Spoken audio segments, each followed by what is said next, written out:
김영란법을 해도 이게 정착이 돼서 제가 봤을 때는 안대희 대법관 정도의 경력이면 1년에 50억은 땡길걸요? 사실 국민들이 정서상 생각하는 부패 지수가 사실은 굉장히 많이 존재를 해요. 그게 안 되니까 조금 더 이제 장치를 칼을 하나 만들어 놓은 거죠. 국민들은 더 어렵지 않나. 네. 변호사님이 이럴 줄. 네, 네. 국민들한테 김영란법 사무실 이거 한다고. 아 몰라 나머지들.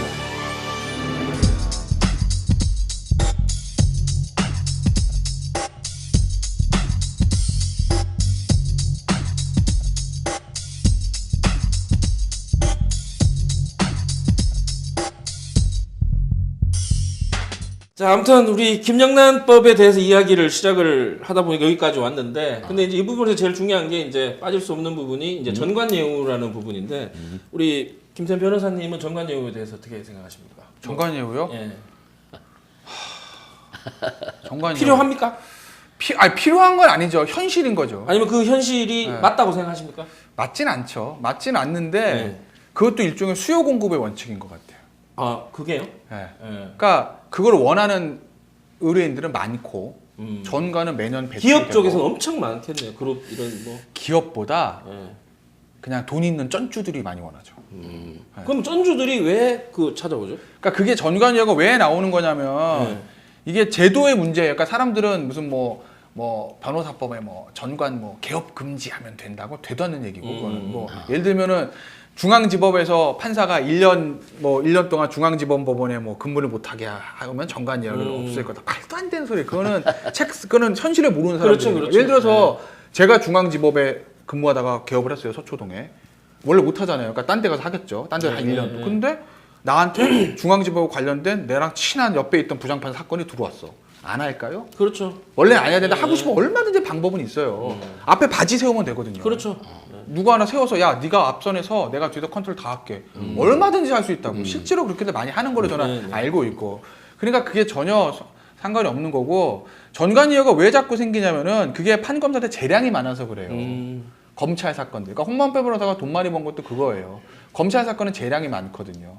그러니까 검찰은 수사는 재판은 공개되는데 수사는 비밀리에 한단 네. 말이죠. 그러니까 검사는 많은 재량을 가지고 있어요. 영장을 칠 수도 있고 안 칠 수도 있고 얘를 기소할 수도 있고 안 할 수도 있다는 거죠. 법정 가서 형량을 올릴 수도 있고 내릴 수도 있어요. 그 면에서 판사의 권한은 줄어들어요. 그러니까 검찰 사건에 전관이 개입을 많이 하는 거죠. 그 전관예우에 대해서 제가 하나 말씀드릴 게 있는데 선생님 말씀 죄송해요. 막 짜증이 확 나요 지금. 왜냐면 이 검찰, 검사, 이 무소불위를 하잖아요. 네. 그러니까 견제할 수 있는 힘을 가진 사람이 없는 거예요. 근데 그 사람들의 가지고 왔는 이걸로 처벌을 해주십시오 했을 때 그걸 판결을 내리는 게 판사고. 그럼 그거 다 한통속이잖아요. 그러니까 이게 전관예우 할 수밖에 없죠. 이거는 그냥 기정사실이에요, 이걸. 근데 이 법으로 뭐 김영란이고 뭐고 법을 한다고 해서 그 자체의 기본 툴을 안 바꾸면 이게 될까요, 이게? 아니 이거 말이 안 되는 얘기인 것 같은데. 아예 처음부터. 검사님들이 힘이 막강한 거는 사실이지. 그리고 또 한 사람의 어떤 그런 무슨 뭐 이렇게 생사의 타락은 좀 너무 겁난 얘기일까? 근데 제가 이런 예를 하나 봤는데 우리 보통 신도인데 뭐냐면 정말 그 사람은 너무 나쁜 사람이라 이거라. 근데 돈이 많은 거라. 상대방이 이해 상대 관계자가 얼마나 많겠어요. 요즘에도 뭐 사건 난 걸 보면 나 빼준데 50억을 주고 막 이러잖아요. 네. 그러니까 네이처 리퍼블릭. 그렇지. 그러니까 뭐냐면 그 사람이 꼭 구속이 돼야 되는데도 불구하고 뭐 실제 뭐 이거 죄송스럽지만 뭐 아주 그냥 고위 뭐 총장 출신이다. 뭐 이런 변호사를 뭐 몇 명을 사는 거라. 그 구속 영장을 쳤는데도 안 되는 것 같은 거, 뭐 이런 것 같은 거, 뭐 등등. 하여간에 전관예우라고 하는 것이 너무 보편성을 띈 것처럼 횡행하다 보니까 이게 사회 많은 대중들에게 지금 이렇게 심준표 선생님이 뭔가 치는 것처럼 좀 이렇게 많은 문제를 야기하고 있는 게 아닌가. 근데 아까도 그러니까 돈 있는 사람 자기가 억울하거나 뭐 억울하지 않거나 간에 자기가 뭐 문제가 있다 싶으면 그냥 막 사람 답답하잖아, 그지? 그리고 또 지금 말씀하신 대로 그냥 막 그 사람들의 힘은 또 막강하고 하니까 참 그런 점이 뭐 좀 더 힘 있는 사람 찾아가려는 게 인지상정 아니라. 선생님 제가요, 변호사님 제가 제 지인인데 교통사고 접촉사고가 났어요. 났는데 이 쌍방 과실인데 7대 3 정도로 제 지인이 7이고 그쪽이 3이었어요. 그래서 이제 합의를 해야 되는데 처음에는 이제 직업을 몰랐으니까 막 이렇게 얘기를 하는데 아 뭐 이렇게 좀 약간 고압적인 자세로 이렇게 뭐 이렇게 하면서 당신이 뭘 아냐 뭐 이런 식으로 얘기를 해서 좀 열이 받아가지고 내가 7이고 네가 3이니까 나는 차도 다 고치고 막 이렇게 할 거다 이렇게 하고 조금 합의를 안 하고 좀 있었는데 얼마 있다가 그 보험회사에서 전화가 왔어요. 저분이 뭘 보냈대요. 보냈는데 본인이 뭐 이렇게 피해 받는 내용 있죠. 뭐 이렇게 내가 며칠을 쉬면 돈이 얼마고 뭐 이렇게 쭉 적어서 뭐 이렇게 보냈는데 빨리 합의하라고. 그냥 알고 보니 그 사람이 변호사더라고요. 그러니까 7대 3인데 내가 7이고 이쪽이 3인데도 불구하고 결국은 돈을 내가 거꾸로 더 많이 줘야 되는 그런 상황이 실제로 제가 봤어요. 그러니까 이 법을 이렇게 할 수 있는 사람한테 잘못 걸리면 가는구나. 그런 걸 제가 봤거든요. 그래서 제가 진짜 궁금한 게 있었어요. 진짜 돈이면 다 됩니까? 그런 건 아니죠. 근데 보면 실제로 그 며느리 약 먹여 죽이고 막 이렇게 했던 사람이 그 병원에 그 감옥 가가지고 있으면서 이거 병안으로 뭐 이거 한다고 계속 거기 영남제분 뭐 며느리 양명에 죽인 게 아니고 이대생 살인 사건 말씀하시는 거 아니에요? 이대생 하모양 살인. 하여튼 뭐 그런 게 좀 아까 했던 그거 같아. 뭐 몇 가지 있어가지고. 근데 그런 거 보면 이게 오픈이 됐으니까 사람들이 아는 거지. 그러니까 그게 이거는 우리나라 문제는 외국도 다 똑같아요. 그러니까 사람 사는 다 똑같아. 재량이 있는 곳에 쉽게 말하면 부정이 끼는 거죠. 그러니까 무슨 얘기냐면 형사 사건 같은 경우에 판검사한테 판사한테 왔을 때 유무죄를 다투는 거 있죠. 네네. 그거는 우리 아버지가 피고인이고 내가 재판장으로도 안 돼요. 그건 못 바꿔 유무죄는. 그건 너무 법리상 명백한 거니까 증거 다 있고 법리가 다 판례가 다 있는데. 그러니까 우리 아버지가 피고인을 앉아서 아버지 어떻게 하시겠어요? 한 30년 사세요. 이럴 수밖에 없어요. 내가 부장이라도 재판장이라도. 근데 형량의 문제는 안 그렇다는 거죠. 징역 5년을 할 거냐 4년을 할 거냐 6개월 낮춰줄 거냐 집행유예를 할 거냐 구속할 거냐 재량이 있는 부분들 그 부분들에 이제 부정이 끼고 청탁이 낀다는 거예요. 그러니까 아까 그 말씀하신 그 부분 그 영남제본 그 사건도 그 영남제본 그 피고인이 무기징역 받았을 거야 아마 제 기억에. 유무죄 그거는 어떻게 할 수가 없어요. 뭐 1억이 아니라 무슨 10조를 갖다 줘도 안 되는 거예요. 근데 말씀하신 그 부분은 형 집행 정지거든요. 나 아파. 나 너무 아프니까 병원 가서 있을래. 라고 형 집행 정지 자꾸 해가지고 그 세브란스 병원 아마 세브란스 맞을 거예요. 제 기억에. 진단서 이렇게 막 해가지고 의사도 구속됐어요. 허위. 진단서. 그거 해가지고 뭐 재판부에 제출해가지고 형 집행 정지를 해서 병원에서 쉬었다는 거 아니겠어요. 그거는 약간 재량의 여지가 있는 거죠. 법원이 봤을 때. 그러니까 거기에 청탁이 부정이 끼는 거죠. 그러니까 고위공직자들, 권력을 가지고 있는 사람들의 재량권을 낮출 거냐 안 낮출 거냐가 문제의 포인트가 맞춰져야 되는 거지. 그 재량은 그대로 놔둔 채로 니들 청탁하지 마. 청탁하면 니들 뭐 징역 몇 년이야? 뭐 밥은 3, 50이야? 그리고 니들 판검사들 니네 근무한 데도 개업하지 마. 이건 백날 해봐야 소용없다는 거예요. 수요와 공급이 있고 필요성이 있는 이상 이거 아무리 해봐야 어떻게든 방법을 찾는다니까요. 그렇죠. 방법을. 그러니까 이런 얘기도 있어요. 그러니까 어떤 분들이 예전에 보면은 이제 고위공직자들이나 국회의원이나 뭐 이런 분들이 자녀 결혼식 하면은 난 축의금을 안 받습니다 하잖아요. 그게 더 싫다는 거죠. 왜? 축의금 안 받는데 내가 안 줄 거야? 그렇죠. 진짜 내가 담당인데 내가 안 줘? 차라리 축의금을 하면 이렇게 봉투 넣어가지고 한번 싹 하지. 나로 따로만 하면 단가만 올라간다는 거예요. 이런 편법들. 그냥 김영란법 있는 상태에서 이게 없어질 것 같으세요? 있다는 거예요. 그렇죠. 검찰이 그럼 다 쫓아다니면서 그거 할 수 있는 것도 아니고 사찰할 수 있는 것도 아니고. 그러니까 이쪽을 막을 것이 아니라 이 공직자들의 재량권을 이걸 줄이는 쪽으로 제도 개선이 있어야 근본적으로 없어지지. 그거 그냥 놔둔 상태에서는. 그러면 이게 이제 일단은 시범 케이스로 한번 또 딱 걸어서 한번 또 터는 그 케이스 걸린 사람이 아니겠습니까? 그게 되게 아이러니컬한데 야당에서 이제 김영란법 얘기 막 하잖아요. 여당도 마찬가지고. 근데 정치권이 다 검찰권을 줄여야 된다는 얘기를 하잖아요. 검찰의 힘이 너무 막강하니까 공수처 만든다고 막.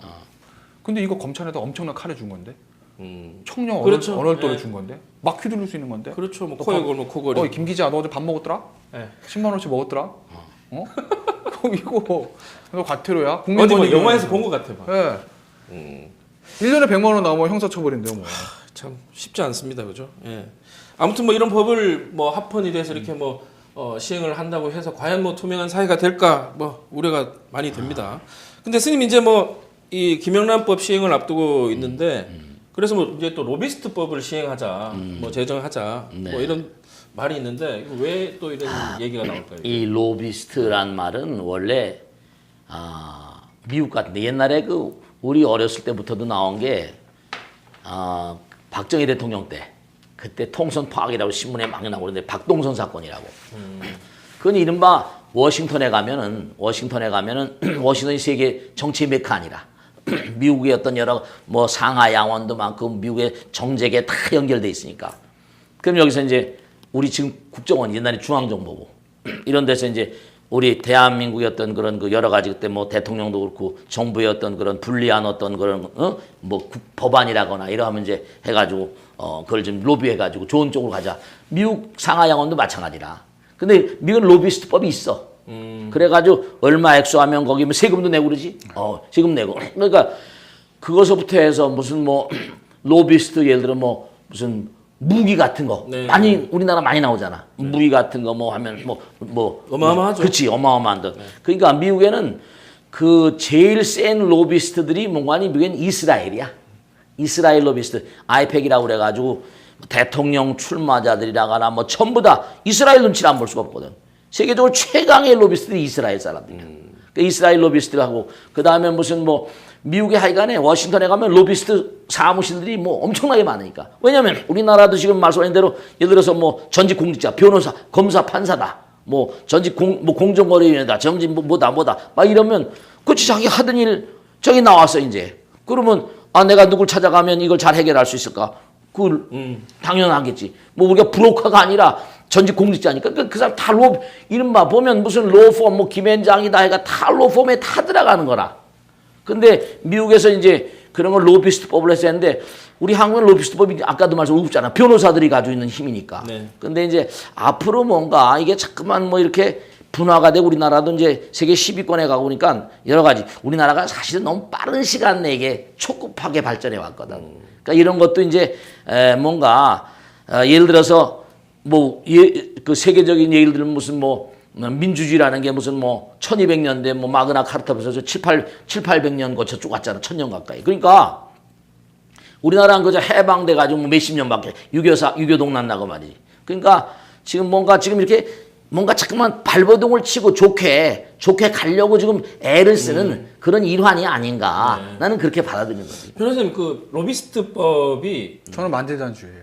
네? 저는 찬성하는 주의예요. 찬성. 일단 그 법에 대해서 좀 소개. 로비스트법이 아직 나온 건 아니에요. 얘기만 있는 거죠. 그러니까 법을 소개할 건 없는 거고 아직 뭐 법률에 나오거나 그런 건 아니고 논의만 있는 건데 일종의 이걸 판도라의 상자로 해야 되나? 누구도 못 여는 거예요. 앞장서서. 왜냐면 이게 잘못하게 되면은 그렇죠. 불법 로비를 양성화시켜주는 거 아니냐. 미국도 사실은 로비스트에 대해서 폐해 문제들도 나오거든요. 로비스트들에 대해서 정책이 좌지우지되는 것들도 있고 그런 문제 때문에 이거를 만약에 만들게 되면은 이런 문제들을 양성화시켜주는 게 좀 더 큰 문제를 야기할 수 있다라고 생각을 해서 반대하는 건데 저는 네. 항상 약간 현실적인 사람인데 우리가 변호사분들한테는 좋을 것 같아요. 네. 그렇죠. 근데 나쁜 수도 있어요. 변호사들한테. 왜냐면 없어도 지금 우리끼리 잘하는데 뭐 로비스트 뭐 만들어가지고 양성화시키면 더 싫은데 이렇게 하는 분들 그러니까. 네. 그러니까 왜냐면 우리 로비스트법은 없어 만들지 않으니까 귀 막고 있습니다. 그런데 로비가 없어지나요? 그렇죠, 아니거든요. 그렇죠. 예. 그러니까 뭐든지 제도의 개혁을 하거나 사회가 발전을 일으키기 위해서는 현실을 현실대로 인정해야 돼요. 이게 지금 이게 현실이야. 그럼 이거 인정을 하고 그럼 이 상태에서 최소한 더 이거를 부작용을 없애고 좋은 효과를 있으려면 제도 개선 어떻게 해야지? 이쪽으로 논의가 모여줘야지. 현실 이렇게 있는데 야 그건 없어. 우리 그거 몰라? 그러니까 아니다? 라고 하면 얘기 안 풀리거든요. 있다고 로비가 현실적으로. 그렇죠. 아까 그 우리 스님께서 말씀하셨지만 대형 로펌에 있는 고위공직자 중에 다 로비하라고 하신 분들이에요. 그렇지. 대형 로펌에서 못하러 그 돈 주고 제가 얼마 받는지 아는데 뭐 주고 그 돈을 거기 갑니까? 뭐 경영 금융 꽤 경제 고위 관료를 지내셨던 분의 사모님이 저한테 이런 말씀하셨어. 제일 좋은 자리가 김행장 고문이더라야. 돈 제일 많이 주고 대우 좋으니까 그 정도로 대우를 해주는데 얼마 정도 같습니까? 많이 줘요. 대충. 사람마다 틀려. 뭐 대략 큰 거 제가 말씀드린 그분은 큰 거 10장. 우리나라 이름만 다 아는 특특 A니까 엄청나게 받으셨을 거예요. 그건 뭐 어마어마하겠네요. 근데 이제 그러니까 그게 이름만 빌려주고도 그 정도 받는 거잖아요. 실제로 일도를 하시죠. 뭘 하시는지 모르겠지만 사무실도 있고 기사도 있고 방도 있으니까 비서도 있고 다 있으니까. 그러니까 얼굴마다 네. 하는 건 아니야, 중요한 일 그렇죠. 그럼 중요한 일 한두 건만 해주면 되는 거지 무슨 뭐 찌질한 거 합니까? 로펌도 장사하는 사람들인데 큰 것만 몇 개 해주면 되는 거죠. 그 제가 얘기 들었는데 이제 그 아는 후배가 이제 뭐 총장을 하던 그런 친구인데 전화 한 방에 뭐 1억 뭐 이렇게 한다고. 아, 전화 한 방에 1억. 그럼 전화 한 방에 1억 뭐 그렇게 가. 그러니까 뭐 이게 공칭이야. 공식적으로 그렇게 되고 아니 그 뭐 이제 나이가 이렇게 들다 보니까 많이 있잖아. 여러 뭐 근데 보니까 들어오면 마석인데 그러니까 뭐 김현정 아까 있는 뭐 여러 큰 변호사 뭐 율촌이라거나 큰 변호사들은 고위 공직에 있다 나오시면 다 전부 다 지금 말씀하신 대로 전부 다 그냥 고문으로 모시는 거지. 그리고 또 그리고 전부 다 라인 있고 이게 우리 한국 사회 이제 이것도 아까도 말씀드렸지만 뭐냐면 전부 다 줄 있잖아 줄. 전부 다 줄줄이 쫙 무슨 그러니까 정치권에서도 뭔가 아니 TK니 PK니 네. 호남이 이렇게 있잖아요. 그러니까 그 줄 따라서 다 이렇게 뭔가 오르고 내리고 하니까 올라가서 그 줄에 있는 사람들이니까 거기서 다 연결되고 또 나와 있는 사람들도 뭔가 아니 거기 연결돼 있으니까 인사에 여러 가지로 관여하고 나와 있는 게 또 힘이 없는 게 아니더라고 보니까 그렇게 되더라고요. 아무튼 이 리베이트 하면 지금 딱 생각나는 게 요즘 최근에 좀 시끄러웠던 게 국민의당 김수민 의원 리베이트 그건데 그 리베이트는 많이 받았나요 그때? 제가 알기로는 한 4억? 저 액수 좀 기억 안 나는데 시간이 좀 지나가지고. 그러니까 자기가 아는 데다 1억이었나? 받은 건가? 그럼 그 리베이트 정의가 어떻게 돼요 그게? 리베이트요? 네. 대가죠 대가. 그러니까 내가 커미션. 주는 돈에 그렇죠. 그러니까 내가 누구한테 어떤 혜택을 줬을 때 네. 그거의 일부를 이제 내가 그 중개 수수료 쪽으로 받는 거예요. 그러니까 쉽게 얘기하면은 부동산 복비. 그게 리베이트 개념. 그러니까 부동산 복비가 리베이트라는 게 아니라 그런 개념인 거죠. 그런 예를 들어서 개념. 내가 공인중개사가 야 너네에게 좋은 집을 내가 사게 해줬잖니? 그러니까 네가 이 집을 나 때문에 한 100억에 팔았잖아. 이 땅을 좋은 땅을 맹지인데 100억에 팔았잖아. 그러니까 그 중에서 한 10억을 날 줘. 복비로. 이게 리베이트 개념이에요. 개념이 그렇다는 거죠. 근데 이제 부동산 복비 같은 거는 법에서 다 인정하거나 합법적인 거니까 리베이트는 용어를 안 쓰는 거고 근데 리베이트는 불법적인 냄새가 강한 거죠. 예를 들어서 제일 많은 게 의사들한테 제약회사에서 주는 거. 의사가 예를 들어서 야 우리는 아스피린 하지 말고 에드빌로 하자. 그럼 처방 다 에드빌로 내리면 애들 엄청 팔릴 거 아닙니까? 네. 그러니까 그렇게 해주는 대가에 약값을 얼마나 준다. 이게 이제 리베이트인 거죠. 근데 이 김수민 의원 나이도 되게 어리더라고요. 어리죠. 네. 근데 이거 어떻게 국회의원 됐습니까? 이거? 본인도 모르는데 제가 어떻게 알겠어요? 아니 그래 보시면 모를 알잖아요. 걸요? 공천 탈락되셔서 내가 해야 되는데 그러니까 이제 아니에요. 그 제가 본인도 모른다는 얘기를 왜 드리냐면 네. 김수미 의원이 처음에 이제 국민의당 비례대표에 했다고 그래가지고 처음에 이게 방송 나와서 인터뷰할 때 뭐라고 그랬냐면 저는 잘 모르는데요 많이 배우겠습니다 이런 얘기를 했습니다. 저는 그게 시작했던 거죠. 왜 국민의 세금을 가지면서 배우려고 하나? 그렇지 않아요? 근데 굉장히 설득력 있어요. 말씀하시는 게. 그러니까 계속 본인은 들을수록. 겸손하기 때문에 그렇게 얘기한 거예요. 진짜, 진짜 모르죠. 예. 어떻게 알겠어요. 27살에 그 허니버터칩 만들던 사람인데. 모르잖아. 정치를 알 수가 없죠. 그렇죠. 근데 나는 그러니까 겸손하게 하기 위해서 저는 잘 모르니까요. 여러분 열심히 배우겠습니다. 이렇게 얘기를 했는데 이게 국회란 게 공부시키는 데가 아니거든요. 그럼 우리 세금을 1년에 그렇죠. 세비를 줘가면 4년에 가르칩니까? 3년 가르쳐서 써먹을 만하면 그 다음에 공천 탈락할 텐데. 그러니까 진짜 어이없는. 그러니까 본인도 모른다는 거 왜 거기가 됐는지. 그러니까 국민의당 분들은 무슨 얘기를 하냐면 국민의당 분들 제가 만나서 얘기를 들어보면 국민의당 쪽에 사람 없었던 건 맞아요. 왜냐면 솔직히 그 국민의당 비례대표 명단을 보시면 하여튼 좀 그래요. 근데 여자분들이 13579로 들어가거든요. 1번이 성함이 기억 안 나는데 굉장히 좋은 분이세요. 그 유명한 교수분이고 3번이 아마 박주현 전 의원 전 청와대 참여자 거기 이제 청정배 의원 목소리 들어온 거고 5번이 이제 박선수 이렇게 들어가요. 7번 그 여자가 없어요. 근데 안철수 대표는 벤처를 좋아하잖아요. 그러니까 누군가 소개를 해준 거예요. 이렇게 디자인 벤처를 하고 이제가 창업을 해가지고 굉장히 젊고 어린 여자입니다. 젊고 어린 여자 벤처 딱 꽂힌 거지. 그렇죠. 쟤다. 그래가지고 쑥쑥 해서 7번 된 거라니까요. 스님 그 국민의당 김수민 의원 때문에 네. 안철수 의원 이미지도 좀 많이 좀 떨어지고 네. 좀 그렇게 된 것 같은데 좀 실망스럽진 않으세요? 실망스럽기보다 항상 어떤 어려움이 닥쳐오면 나는 그 정치하신 분들이나 앞으로 김의원 되시겠지만 네. 고난의 세월을 많이 이제 정치하겠다고 딱 들어왔으니까 일종의 세속 말하면 뭔가 깡이 좀 세잖아. 그전에 벤처만 했어. 벤처하기도 쉬운 일은 아니지만, 그지? 그러니까 일국의 국회의원 아까 국회의원이 배우려고 들어온 게 아니라 국민을 위해서 국가민족을 위해서 뭔가 헌신하고 희생해야 되는 사람들인데, 네. 근데 이제 좀 안타까운 면이 있지. 예를 들어서 리베이트라는 게 아까도 말씀하셨지만 뭐냐면 내가 근데 그것도 또 이제 문제가 난 게 뭐냐면 모든 걸 다 이렇게 홍보를 줬는데 그걸 이제 그 김수민 의원 회사인가 뭔가 뭐 호텔인가 네, 무슨 네, 분에 네. 해가지고 글로 들어왔다는 거 아니라 그지? 네, 여러 네. 가지로. 그러니까 그게 이제 문제가 많이 났던 거고 한데. 근데 그게 뭐 실수라고 막 이렇게 얘기했다고 하던데. 그것보다 그게 자세한 말이 건 돼요? 모르고 어쨌든 간에 안철수 의원도 뭔가니 요번을 통해서 이런 기회를 통해서 자기 한번 자기 자신 성찰하고 다시 한번 뭔가 이렇게 깊이 사람을 선택하는 게 참 쉬운 일이 아니고 나도 머리 감고 살다 보니까 사람 만나는 게 사람을 잘 만나면 뜨기도 하고 네. 사람을 잘못 만나면 또 나락으로 가기도 하고 막 여러 가지 이 승공천상 이게 뭔가 하여간에 참 하나 사람들이 하나 꼭 생각할 게 이 현실은 뭐 지금 그렇게 흘러가는 것 같지만 이 우주의 근본 힘이라는 건 사필귀정이거든. 지금 나이가 이 나이 때 살아오다 보면 꼭 뭔가하니 어려운 점 같은 것들은 자기가 잘못하면 드러난다니까. 어디든. 그러니까 항상 이렇게 뭔가 앞장서 가는 분들은 그런 점을 유념해야겠다. 그런 생각이 들더라고. 그렇습니다. 하여튼 뭐 이게 로비스트법 이야기를 하다 보니까 리베이트로 쭉 이어졌는데, 근데 대표적인 로비스트 하면 린다 김이죠, 스님. 네. 스님 뭐 개인적으로 좀 아신다면서요? 개인적으로 뭐 그건 얘기할 건 없고 우선 중요한 건 아니 개인적으로 아시는 거 아니에요? 아니요. 개인적으로 잘 몰라요. 얼굴 보신 적은 있죠? 그건 뭐 보신 적보다도 뭐 하도 많이 나왔잖아 보도에. 아니 개인적으로 보신 적은 없어요. 먼저 없어. 근데 예쁘죠?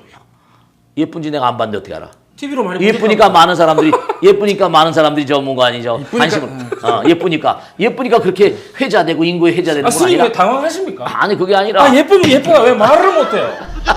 예쁘잖아요. 예쁘지 예쁘다. 네, 예쁘던데. 근데 하여간에 그분이 사회적으로 뭔가니 너무나 많은 사람들에게 아픔을 줬기 때문에 뭐 여러 가지 사연들이 많겠지. 뭐 이게 보면 뭐 재벌하고도 관계돼 있고 뭐 그 보도면 뭐 공군참모총장이 뭐 그러니까 그렇게 굵직하게 놀게 된 그런 어떤 연유가 있을 거 아니라. 그러니까 이게 뭔가 세상을 살아가는 이런 그 흐름 같은 걸 보면은 자기가 그렇게 굵직하게 놀려면 또 그런 어떤 뭐 힘도 있을 거 아니야. 밀어주는 사람도 있고. 그러니까 참 어두운 면이라고 볼 수 있는데 왜 이제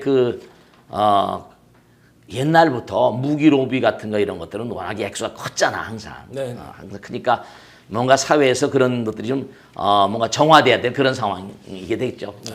그 변호사님 요번에 네. 그 김수민 의원 리베이트 때문에 안철수 의원 이제 뭐 대표직 사퇴 뭐 이런 뭐 절차까지 오게 됐는데 앞으로 좀 어떻게 될 것 같아요? 뭐 대권 행보라든지. 이거 얘기 잘해야 되는데 국민의당 지지자들도 보고 계셔가지고 이거 얘기 잘해야 되는데 말씀 잘하시잖아요. 쉽진 않죠 안철수는. 쉽지 않다. 그러니까 왜냐면 안철수는 브랜드가 새정치잖아요. 네. 저는 원래 그거에 대해서 믿진 않았어요. 왜냐면 그게 뜬구름 잡는 얘기였거든요. 원래 정치는 혼탁한 겁니다. 혼탁한 그렇죠? 거예요. 네. 근데 이제 새정치라고 이제 담론은 제기했는데 구체적인 게 없었다는 거죠. 근데 이 리베이트 문제가 예를 들어 새누리당에서 나왔으면 이렇게까지 안 무너졌을 거예요. 그럴 줄 알았어. 그렇죠. 저도 새누리당 당원입니다만 네. 근데 이 웰빙당의 이미지가 있고 보수의 이미지 약간의 그런 이미지가 있으니까 그럴 줄 알았어. 터지게 터졌구만 이럴 텐데 안철수 국민의당 새정치 맑은 물 깨끗함 이런 거였는데 이게 터졌다는 거예요. 그러니까 야 왜 쟤네들이 저러지? 니들 안 그런다며. 니들 굉장히 고결하다며. 이게 뭐야? 이게 나온 거라는 거죠. 예? 그런 이미지가 하나 있는 거고 또 하나는 뭐냐면 이게 사실은 박지원 원내대표도 그러고 정치 탄압 이런 얘기하는데 그런 얘기 할 수 있는 상황이 아니에요. 왜냐면 그렇죠. 이게 예. 선관위에서 고발해가지고 검찰로 넘어간 거고 선관위가 어떻게 이거를 시작했냐면 국민의당 내부에서 문제가 있었어요. 내부자 통해서 나온 거거든요. 그러니까 국민의당 조직 자체가 시스템이 완벽하게 안 됐다는 거죠. 나름대로 복잡한 문제가 있다는 거예요. 이런 홍보비 리베이트 문제는 이제까지 어느 다 있었어요. 액수의 문제, 정도의 문제지 이 문제 홍보에서 이 문제들은 뭐 여야 할 거 계속 있었던 건데 신생정당 국민의당 등에서 내부자 문제에서 제보부자식 이게 터졌다는 거죠. 그러니까 내부가 굉장히 복잡하다는 거예요. 그러니까 안철수 의원이 확 당을 장악을 하고 가고 있지 못하고 있다는 거기 때문에 거기다가 조직 그렇게 됐죠. 거기다가 지금 대외적인 이미지 안 좋아졌죠. 그러니까 저는 이렇게 쉬워 보이진 않아요. 안철수 의원의 행보가. 제가 한마디 거기 뭐 정치를 잘 모르지만 우선 하여간에 국가와 민족을 위해서 뭔가 내가 헌신하여 뭔가 몸과 마음을 던지겠다 이런 마음을 가진 분들은 정말로 좀 신중을 해야 된다. 신중해야 되고 현실 정치가 너무나 혼탁하고 하니까 새 정치 참 좋으신데 하여간에 그러나 우리나라가 또 뭐냐면 그 인재가 많이 그렇게 많지 않잖아. 인재가. 또 뭔가 이렇게 보면은 저도 깜짝 놀랐는데 어린 아이들 그 교과서 같은 데 보면 안철수 예전에 내가 초등학교 교과서를 본 적이 있어. 안철수에 대해서 많이 나왔더라고. 뭐 벤처해 가지고 뭐 신화적인 존재라고. 그 아이들이 나는 다른 것보다 아이들이 그렇게 배웠던 안철수라는 사람이 나락에 떨어진 이런 모양을 보는 게 그 교과서에서 배웠던 거하고 다를 때 어떨 것인가. 지금은 많이 빠졌다고 그런 얘기를 들었는데 그게 야 어렸을 때 막 그냥 그 교과서를 나도 그 교과서 본 적 있으니까 애들 교과서를. 그래서 막 그렇게 벤처의 신화라고 띄워놨는데 저 사람이 저렇게 가지고 뭔가 아니 문제가 나거나 혹은 뭐 나락으로 굴러 떨어지거나 이러면 나는 그 좀 문제가 있지 않는가 그런 생각이 퍼뜩 들고 뭔가 하여간에 하여간에 과거에도 마찬가지 아니라 수도 없이 많은 사람들이 오르락내리락 하다 했으니까 일희일비하는 그런 그 사람의 어떤 삶의 어떤 흐름 같은 거니까 대여각성해 가지고 좀 어떻게 좀 힘을 내서 다시 한번 그렇게 가는 그런 삶을 살아야 되지 않을까 그런 생각이 들더라고. 그 변호사님 그 안철수 의원하고 김수민 의원하고 뭐 이렇게 연문이나 뭐 이런 얘기 들은 거 있으세요 혹시? 전혀 없어요. 전혀 그건 아닐 거예요. 작가가 자꾸 들고 이렇게 흔들어가지고. 이거 아니, 나와서 얘기 좀 해줘봐. 네. 잘못 얘기해서 우리를 나락에 떨어뜨리게 하는 아이템인데 저런 아이템. 큰일 나는. 근데 변호사님 방금 얘기가 만약에 아시는 게 있어가지고 몇 가지를 얘기하잖아요. 이게 법에 걸립니까? 잘못된 얘기하면 그럼 명예훼손인 뭐 거잖아요. 그죠? 그럼 저거 명예훼손이지. 못하겠어요. 큰일 아니 나요. 김용민 씨가 예전에 왜 총선 나가가지고 망했겠어요. 예전에 이 팟캐스트 하다가 김용민. 그 보면 황당한 얘기를 무슨 뭐 노인네들 예. 못 오게 하려면 뭐 에스컬레이터 그럼. 없애버려야 돼. 이것 때문에 새누리당에 한 수도권 20석을 갖다 바치고 본인은 그래. 맞아. 참패한 거 아니겠어요? 그러니까 우리, 말이야. 근데 그 얘기는요 전혀 그런 얘기는 전혀 없어요. 그건 뭐 그러면 전혀 없고. 그러니까 왜냐면 저도 그냥 뭐 이렇게 그냥 이 신문에 나온 것만 보고 뭐 뉴스만 보고 그랬는데 참 예쁘게 생겼더라고. 그 사람들이 누가 뭐 그러면 뭐 오해를 하기도 많고 뭐 이럴 수도 있는데 하여간에 그러니까 모르겠어요. 근데 이런 방송이나 이런 이것도 일종의 방송적인 성격이 있는데 네. 뭔가 들으면 뭔가 오해를 살 수 있으면 또 큰일 난다. 또 여기 김 의원님 머리에 또 앞으로 가다가 함정이 또 받을 수 있지. 그렇죠. 그러니까 그 공천 과정에 대해서 이제 처음에 의문들이 많았잖아요. 제가 아까 말씀드렸듯이 난 아무것도 몰라요 하는 사람 왜 시켰을까 하는 얘기들. 근데 아직까지 거기에 대해서 부정이란 있었던 정황은 없는 거고 그냥 정치권에 흘러다니는 얘기들 아까 제가 말하는 얘기들.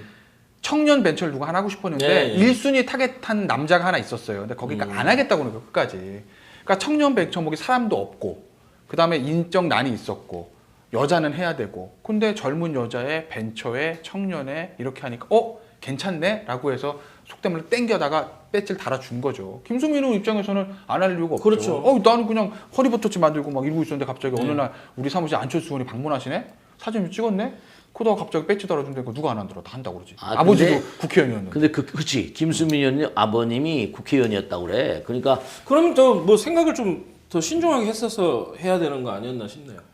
근데 어쨌든 간에 자기도 그 아버지가 쭉 국회의원 하시고 했으니까 나름대로 그런데 뭐 뜻이 있었겠지 분명히.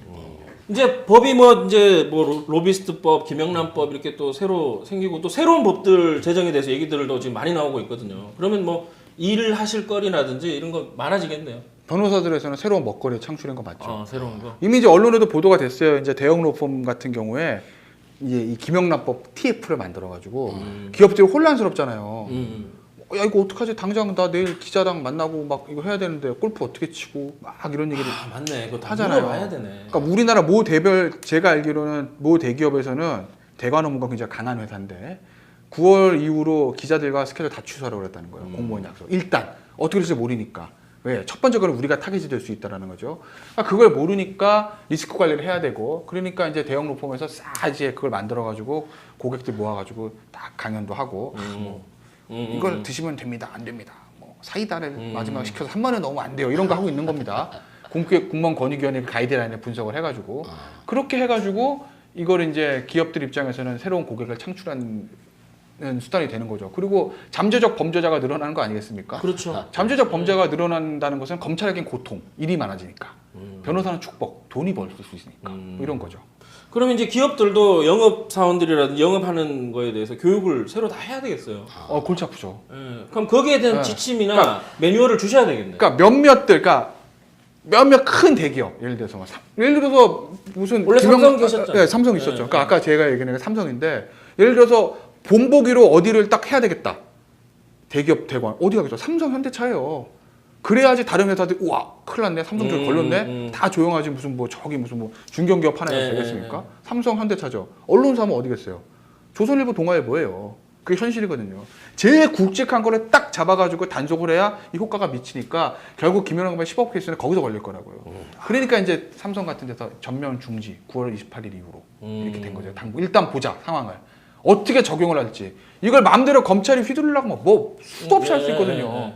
왜냐면 저도 얼마 전에 기자들 분들이랑 밥 먹었는데 9만 원 넘었어요. 아, 그만 넘었어요? 넘죠. 예. 넘어요. 왜냐면 밥만 먹은 괜찮은데 뭐그 반주하고는 넘는다고요. 예. 그 넘죠. 저도 이제 잠재적 범죄자 되는 거라는 거죠. 물론 뭐 그거는 과태료 수단이긴 하지만 뭐 기자들도 마찬가지고. 그러니까 검찰이 칼을 휘두를 수 있으니까 어떤 식으로 휘두를지 실제로 가이드라인 법은 이렇게 돼 있지만 실질적으로 내부적 가이드는 어떻게 될지 그걸 다 지켜보고 있는 상황이에요. 하여튼 뭐 일은 많아지겠네.